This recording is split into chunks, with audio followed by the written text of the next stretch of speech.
శాసన మండలి ఓ Irani cafe real estate కొనుగోళ్లు అమ్మకాలు చేసినట్టే ఉంది. ఓ టీవీ ఛానల్ ఇంటర్వ్యూలో రేవంత్ రెడ్డి వ్యాఖ్యలు. మండలి చైర్మన్ కు ఫిర్యాదు చేసిన బీఆర్ఎస్ ఎమ్మెల్యేలు సీఎం పై చర్యలు తీసుకోవాలని వినతి. నిన్న ఇక్కడ కూర్చొని ఇంకో మాట కూడా అన్నాడు. బీఆర్ఎస్ ఎమ్మెల్సీలను బ్రోకర్ గాన్లు, జోకర్ గాన్లు, బ్రోకర్ నా కొడుకులు అన్నాడు.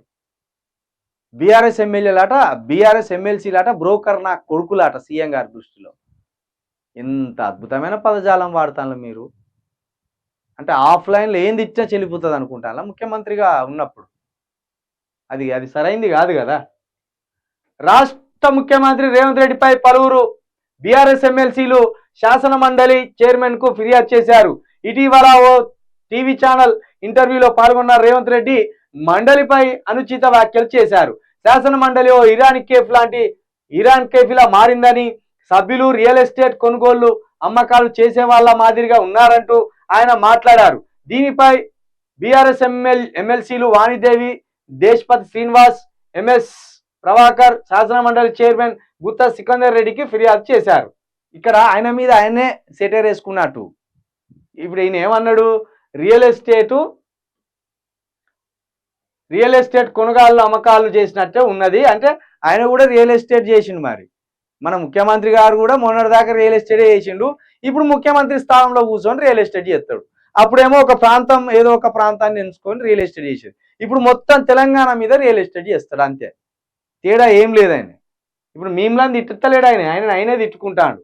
ఏమంటాడు, రియల్ ఎస్టేట్ కొనుగోలు అమ్మకాలు చేసే వాళ్ళ మాదిరిగా ఉన్నదంటే ఆయన నా లెక్కనే ఉన్నారు మీరంతా, కాబట్టి మీరు అటు కూర్చున్నాడు ఎందుకు, మీరు కూడా నా దగ్గరికే వస్తే అందరం కలిసి మళ్ళీ ఇదే శాసన మండలిలో కూర్చొని రియల్ ఎస్టేట్ చేసుకుంటాం.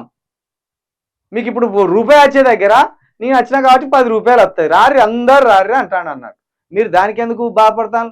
కాకపోతే అక్కడక్కడ కొన్ని బ్రోకర్ నా కొడుకులారా, బ్రోకర్ గాన్లారా, సన్నాసులారా అనే మాటలను వాడినట్టు తెలిసింది. ఇట్లా అంటే శాసన మండలి అంటే ముందు మన ముఖ్యమంత్రి గారికి ఆ విలువేందో, మరి ఆ పద్ధతి ఏందో కనీసం అర్థమైతే లేదేమో. నిజానికి కూడా శాసన మండలికి కేసీఆర్ గొప్ప గొప్పలను ఏం పంపలేదు. గొప్ప గొప్పలను పంపలేదు కాబట్టి ఆ శాసన మండలి విలువ ఎవరికి తెలుస్తలేదు. ఇక్కడ దేశ్పతి శ్రీనివాస్ ఉన్నాడంటే ఒక కవిగా, ఓ రచయితగా, ఒక పాటగాడిగా ఆయనకు ఎమ్మెల్సీ ఇవ్వచ్చు. ఆయనకు దానికి అర్హుడే. ఈయన లాంటి వాళ్ళు అందరు లేడా ఆడ. ఎమ్మెల్సీ ఒక శాసన మండలికి ఎన్నిక కాబడాలంటే ఏదో ఒక రంగంలో ఒక నిపుణత ఉండాలి, కొంత తెలివి ఉండాలి, అవగాహన ఉండాలి, సబ్జెక్ట్ ఉండాలి, ఇవన్నీ ఉండాలి. కానీ మన కేసీఆర్ గారు ఏం చేసిండు, నూకి పడేసిండు. ఎవడైతే ఉండు రాడా మనదేనా దొడ్డి అన్నట్టు.